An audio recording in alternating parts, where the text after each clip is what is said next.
할렐루야, 할렐루야. 지난 한 주간 평안하셨습니까? 지난 한 주간 좋은 일 많으셨습니까? 9월이 언제쯤 오나 싶었는데 시간이 참으로 빠르게 흘러가는 것 같기는 합니다. 이제 가을, 이제 9월이 시작됐습니다. 여러분들의 가정과 일터에 지난 8달 동안 받은 은혜보다 더 큰 은혜가 넘칠 수 있기를 주님의 이름으로 축원합니다.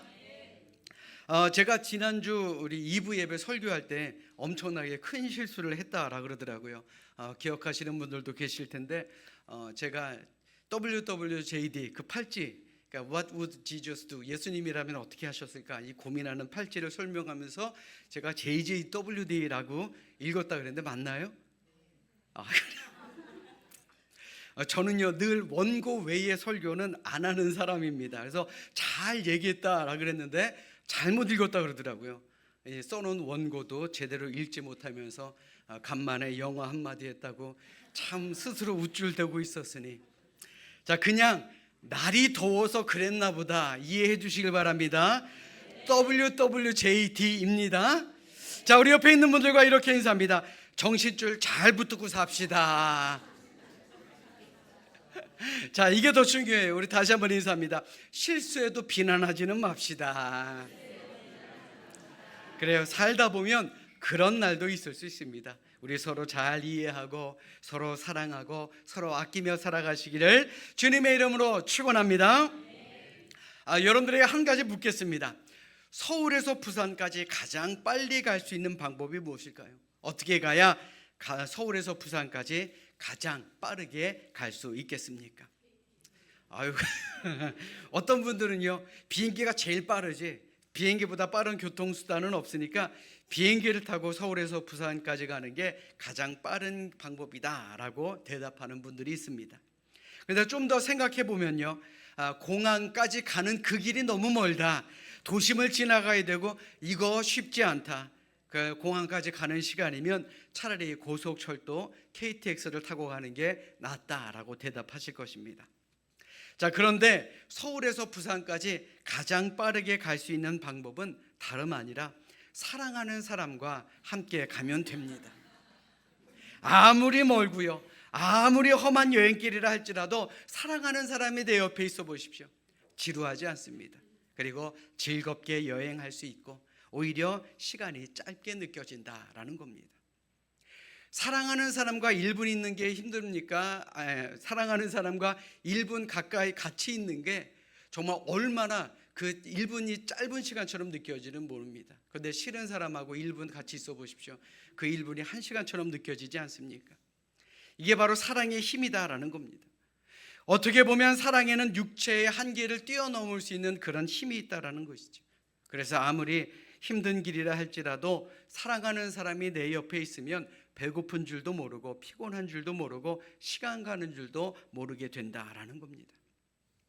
아마 이 자리에 예배하러 오신 모든 분들 하나님의 사랑과 은혜를 알고 있기 때문에 피곤하지만, 그래서 쉬고 싶지만 이 예배의 자리에 오신 줄로 믿습니다. 하나님도요 당신의 부름에 순종해서 이 자리에 나온 우리 모두를 세상 누구보다도 기뻐하고 행복하고 사랑하여 주실 줄로 믿습니다. 자, 아멘. 자, 우리 모두 오늘까지 지켜주신 하나님의 은혜에 감사하는 마음으로 자, 우리 성경을 높이 들고 우리의 믿음을 고백하도록 하겠습니다. 자, 우리 성경을 높이 드십니다. 저는 예수 믿어 구원받았습니다. 저는 예수 믿어 하나님 자녀 되었습니다. 저는 예수 믿어 천국 백성 되었습니다. 하나님께서 선물로 주신 오늘 하나님 말씀으로 가르침을 받습니다. 눈을 열어 주의 법 안에 있는 놀라운 진리를 보고 깨닫게 하소서. 아멘으로 순종하여 하나님께 영광 돌리는 삶이 되게 하소서. 아멘. 고백한 대로 살아가시기를 주님의 이름으로 축원합니다. 사랑하는 사람과 함께 있다라고 하는 것이 엄청난 행복이다라는 것은 누구나 압니다. 그런데 그렇지 못한 경우도 있습니다. 그러면 우리는 고독하다라는 생각을 하게 되죠. 그런데 이러한 고독은 예수님도 마찬가지였습니다. 오늘 본문 이전의 말씀에 보시면 예수님도 깊은 고독 속에 빠지신 것을 우리는 발견하게 됩니다. 바로 겟세마네 동산에 기도하러 올라가셨을 때입니다. 오늘 본문 이전 36절의 말씀을 보십시오. 이에 예수께서 제자들과 함께 겟세마네라 하는 곳에 이르러 제자들에게 이르시되 내가 저기 가서 기도할 동안에 너희는 여기 앉아 있으라 라고 말씀하십니다. 예수님께서는 기도하러 겟세마네 동산에 올라가셨는데 혼자 가신 것이 아닙니다. 제자들과 함께 가셨다라는 겁니다. 그리고 겟세마네 동산에 도착하신 예수님께서는 제자들에게 굉장히 중요한 당부 하나를 하십니다. 38절의 말씀에 보시면 이에 말씀하시되 내 마음이 매우 고민하여 죽게 되었으니 너희는 여기 머물러 나와 함께 깨어 있으라 라고 말씀하십니다. 그냥 깨어 있으라 이것도 아닙니다. 41절의 말씀에 보시면 제자들에게 뭐라고 말씀하시느냐, 시험에 들지 않도록 깨어 기도하라 라고까지 말씀하셨다라는 겁니다. 그만큼 십자가 앞에서 너무나도 고민하고 너무나도 근심하셨다라는 그런 말씀 아니겠습니까? 자, 그런데 여기에서 우리는 한 가지 질문을 할 수 있습니다. 예수님께서 기도하러 가시면서 왜 굳이 베드로와 야고보, 요한 이 세 사람을 데리고 가셨을까요? 예수님은요, 능력이 무한하신 분입니다. 죽은 자도 살리시는 분이에요. 그런데 왜 예수님께서 제자들을 데리고 가셨겠느냐라는 겁니다. 여러 가지 이유가 있을 수 있겠지만 그 중에 가장 큰 이유는 뭐냐? 바로 예수님도 우리와 같은 인성을 가지셨다라는 것입니다. 우리와 똑같이 기뻐하시고 우리와 똑같이 슬퍼하시고 우리와 똑같이 외로움을 느끼시는 그러한 인성을 가지신 주님께서는 십자가 사건을 앞에 두고 당신과 함께 있어줄 기도의 동역자들이 필요했다라는 것입니다. 여러분 한번 상상해 보십시오.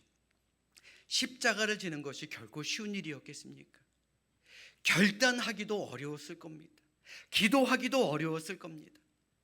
그 십자가의 엄청난 고난 앞에서 함께 기도할 믿음의 친구들이 예수님에겐 필요했다라는 겁니다. 그래서 예수님은 3명의 제자들을 데리고 가신 것입니다. 자, 그런데 결과가 어떠합니까? 베드로와 요한, 야고보 이 세 사람은 주님의 기대와는 달리 고통스러운 밤을 지새우는 주님에게 전혀 도움이 되지 못했습니다. 예수님도 얼마나 어이가 없으셨는지 오늘 본문 이전 40절의 말씀 보십시오. 제자들에게 오사 그 자는 것을 보시고 베드로에게 말씀하시되 너희가 나와 함께 1시간도 이렇게 깨어 있을 수 없더냐. 얼마나 답답하시면 그런 말씀을 하셨겠습니까? 그런데 여러분들 잘 들으십시오. 내가 누군가의 기도의 동역자가 된다라고 하는 것, 이거 그만큼 어려운 일이다라는 겁니다. 누군가 여러분들에게 함께 기도해 주십시오 라고 기도를 부탁했을 때 과연 여러분들은 자신의 일처럼 함께 기도하십니까? 말로는 네 알겠습니다 라고 그러지만 함께 기도하기가 참으로 쉽지 않습니다. 우리가 그저 말로만 기도하겠습니다 라고 말하면 우리도 그날 졸았던 제자들과 다를 것이 무엇이 있겠느냐라는 것입니다. 예수님께서는 2번째로 제자들을 떠나 다시 기도하십니다. 한참 기도하신 후에 2번째로 제자들에게 오셨을 때 제자들은 여전히 자고 있었습니다. 아마 저 같았으면 이제 내려가, 이제 고마해 라고 말했을 겁니다. 그런데 3번째 기도를 마치신 예수님께서는 제자들에게 오셔서 이전과는 다른 말씀을 하셨습니다. 오늘 보면 45절의 말씀 보십시오. 이에 제자들에게 오사 이르시되 이제는 자고 쉬라. 보라, 때가 가까이 왔으니 인자가 죄인의 손에 팔리느니라. 바로 전까지는 야 너희들 어쩌면 이렇게 잘 수 있느냐, 야 내가 기도하는데 너희들은 어떻게 잘 수 있느냐 라고 책망하셨는데 이제는요 자고 쉬라 라고 말씀하신 겁니다. 그 이유가 뭡니까? 예수님은 기도한 후에 십자가를 지라는 하나님의 뜻을 순순히 받아들였다라는 겁니다. 아마도 예수님은 십자가를 피하고 싶으셨을 겁니다. 그런데 3번의 기도를 마친 후에 예수님의 마음이 정리가 되었다라는 겁니다. 그리고 그 다음 말씀이 오늘 본문의 포인트입니다. 하나님의 뜻과 계획을 완전히 깨달은 예수님께서는 제자들에게 이렇게 말씀하십니다. 오늘 본문 46절의 말씀입니다. 우리 함께 읽겠습니다. 함께 읽습니다. 시작. 일어나라, 함께 가자. 보라, 나를 파는 자가 가까이 왔느니라. 아멘. 일어나자. 일어나서 함께 가자. 왜 이 말씀을 예수님께서는 하셨으며 또 그 말씀이 오늘을 사는 우리에게 어떤 의미로 다가옵니까? 일어나라, 함께 가자. 이 말은요, 믿음으로 결단하라라는 의미가 담겨 있는 말입니다. 일어나라, 함께 가자라는 이 예수님의 말씀은 이제 기도의 자리에서 일어나라라는 말씀입니다. 하나님의 계획하신 때가 이제 가까이 왔으니 이제 모든 상황을 정리해야 될 때가 왔다라는 말입니다.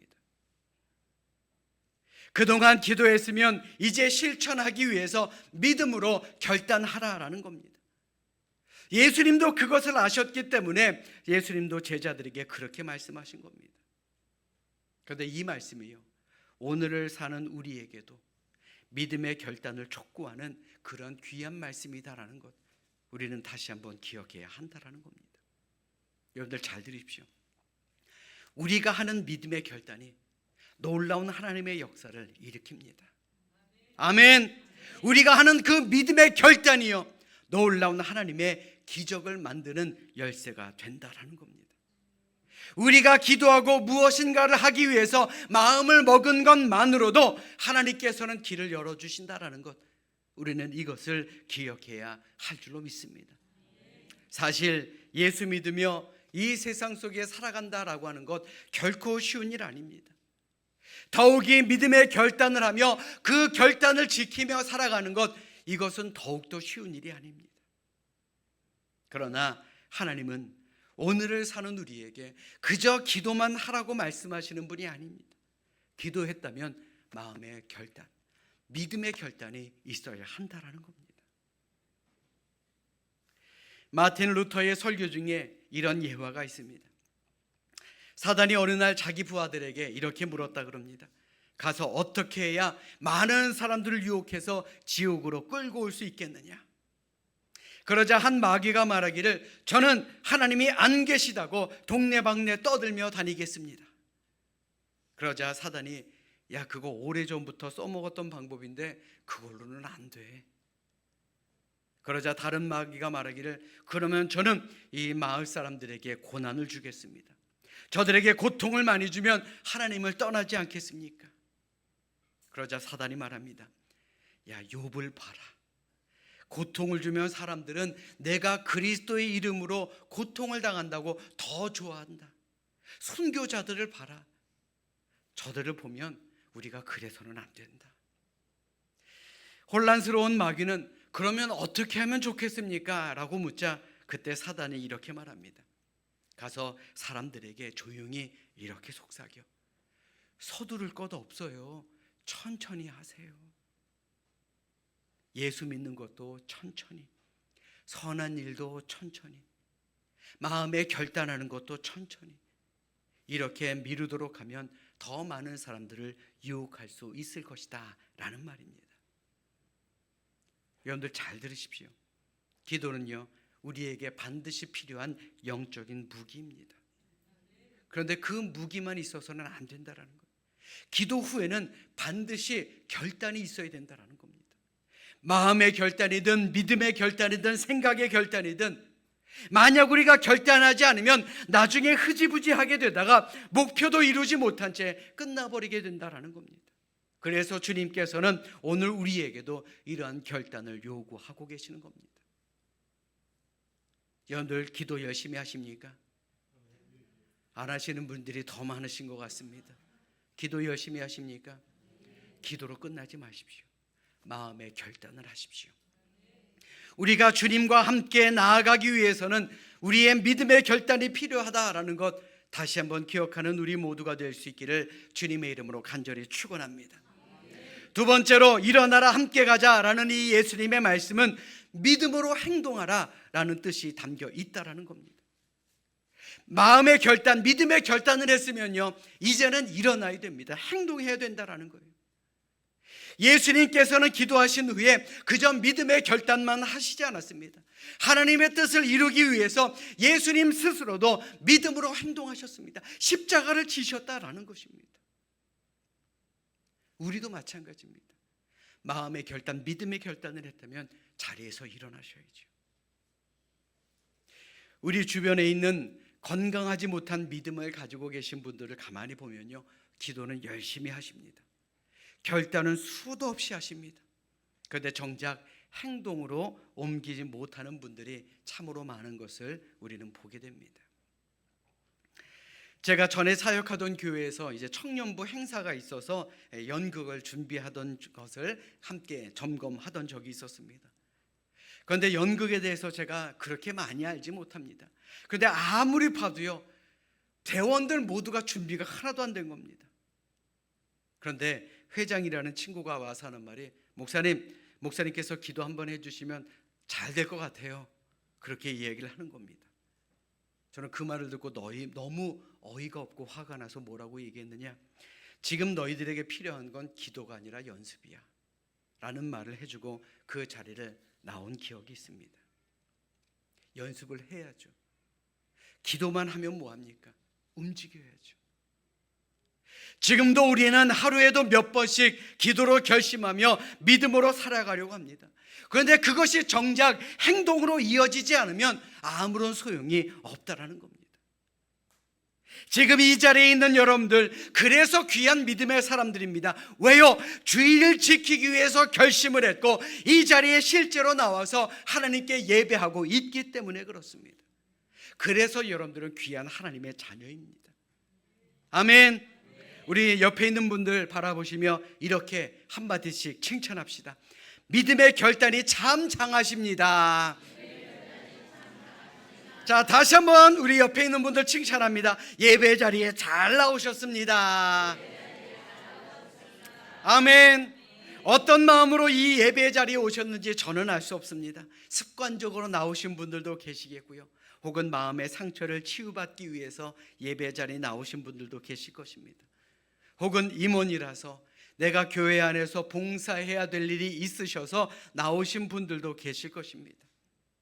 이유가 어떻든 간에 이 자리에 나온 것이 우리가 믿음으로 행동한 가장 귀한 일, 오늘 우리가 한 일 중에 가장 귀한 일임을 다시 한번 기억하는 우리 모두가 될 수 있기를 주님의 이름으로 축원합니다. 남아프리카 공화국의 신학자 앤드류 머레이는 이런 유명한 말을 남겼습니다. 예수를 믿는 그 순간부터 우리는 하나님의 순종의 학교에 입학한다. 하나님의 말씀을 듣고 그 말씀에 순종하면 우리는 움직일 수밖에 없다라는 것이죠. 그러므로 우리가 한평생 배워야 할 것은 바로 순종입니다.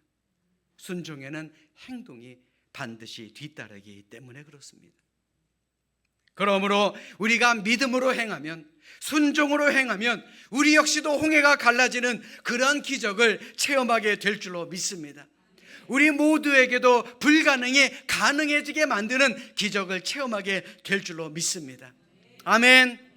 지금으로부터 약 2000년 전 겟세마네 동산에서 제자들에게 하셨던 그 예수님의 말씀은 오늘을 사는 우리에게도 주시는 말씀입니다. 이제는 기도의 자리에서 일어날 때가 되었다. 결단을 했으면 이제는 믿음으로 행동하라.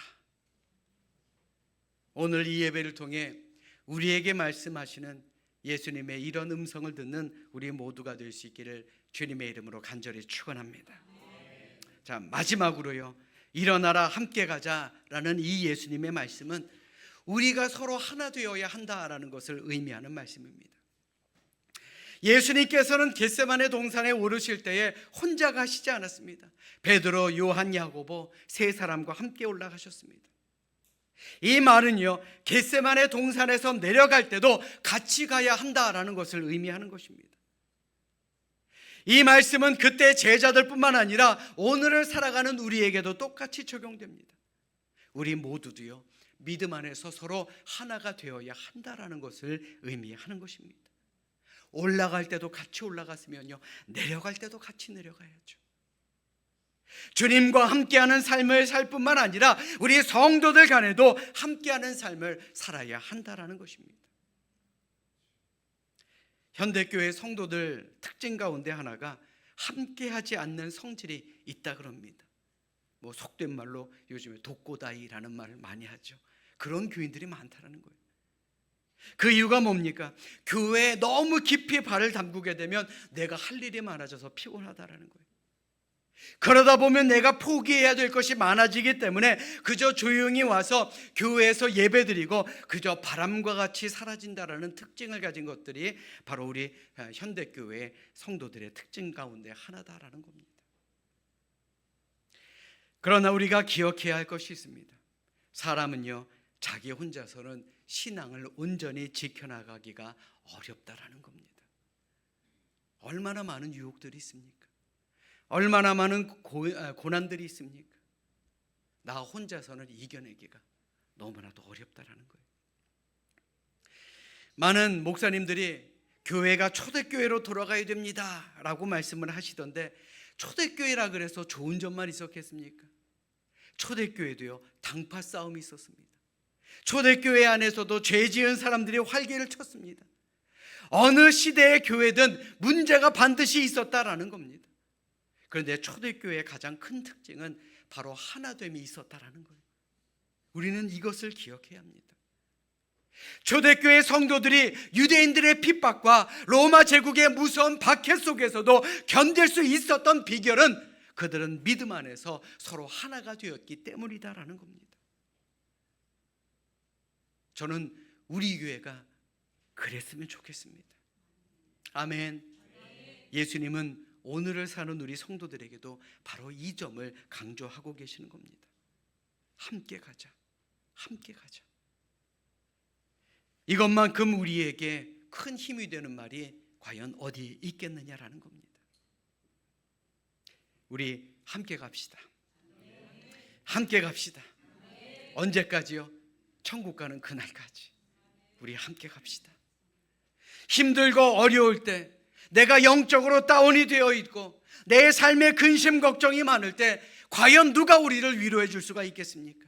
지금 여러분들 옆에 있는 믿음의 가족들이야말로 나에게 있어서 가장 큰 힘이며 여러분들의 믿음의 재산이 된다라는 것, 우리는 이것을 기억해야 할 줄로 믿습니다. 자, 우리 옆에 있는 분들, 우리 이렇게 격려합시다. 걱정 마세요, 제가 기도하겠습니다. 자, 다시 한번 격려합시다. 염려 마세요, 함께 기도하면 됩니다. 그래요, 우리 모두 함께 갑시다. 서로가 서로에게 힘이 되어주는 믿음의 사람들 되시기를 주님의 이름으로 축원합니다. 히브리서 3장 13절의 말씀에 보시면 우리 성도들이 영적 고난과 유혹을 이겨낼 수 있는 방법을 잘 설명하고 있습니다. 우리 13절에 뭐라고 기록되어 있죠? 오직 오늘이라 일컫는 동안에 매일 피차 권면하여 너희 중에 누구든지 죄의 유혹으로 완고하게 되지 않도록 하라. 아멘. 매일 피차 권면하라 그랬어요. 매일매일 함께하고요, 매일매일 힘이 되어주라 라고 말씀하고 있습니다. 그리고 14절은 더욱 큰 은혜가 되는 말씀이 기록되어 있습니다. 우리 14절 같이 읽도록 하겠습니다. 함께 읽습니다. 시작. 우리가 시작할 때에 확신한 것을 끝까지 견고히 잡고 있으면 그리스도와 함께 참여한 자가 되리라. 아멘. 끝까지 붙읍시다. 그러면 우리도요, 예수님과 함께 하는 그런 사람, 천국 백성이 될 줄로 믿습니다. 사랑하는 여러분, 주님께서는 우리와 지금 예수님이 우리와 함께 하기를 원하고 계십니다. 그리고 우리를 통해서 일하시기를 원하십니다. 그렇다면 과연 우리는 주님의 그 부르심에 응답하고 있습니까? 주님의 말씀에 반응하며 순종하며 살아가십니까? 아니면 제자들처럼 깊은 잠에 빠져 있는 것은 아닙니까? 이 시간 진정으로 바라기는 일어나라 함께 가자 하시는 이 예수님의 말씀, 이 말씀을 들으시고 믿음으로 결단하시고 믿음으로 나아가시고 믿음으로 서로 하나 되어서 이 힘겹고 어려운 유혹 많은 세상을 이기며 영적 싸움에서 승리하는 우리 모두가 되시기를 주님의 이름으로 간절히 축원합니다.